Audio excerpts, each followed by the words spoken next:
bunikwe ingqwalasela ubuchule nezakhono zabasebenzi bakarhulumente nezithe zavela ngexesha lokuthwaxa intsholongwane ye-corona egqugqisayo nanjengoko bebephambili ekuqubisaneni nale ntsholongwane. Intloko yesibhedlela saseGcuwa uNontuthuzelo Jadezweni ngomnye wabasebenzi bezempilo abathe bawongwa.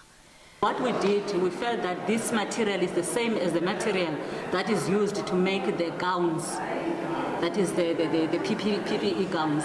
So we took those and looked for a factory in Butterworth, and we had to call, because remember, all the factories were closed. We had to issue traveling permit to the staff that were going to help us with those. Isebe lophuhliso lwasemaphandleni nalo lizithathele kwezimbasa abasebenzi belisebe bawongwe ngomsebenzi wabo wokuvelisa isibulali ntsholongwane. Siyasebenzisana ne-universities zonke ezilapha e-Eastern Cape nezi-pressure siyasebenzisana zikhona zininzi pressure. Now let us look within apha e-Eastern Cape yeyiphi le university ene-pharmacy enothi sisebenze nayo.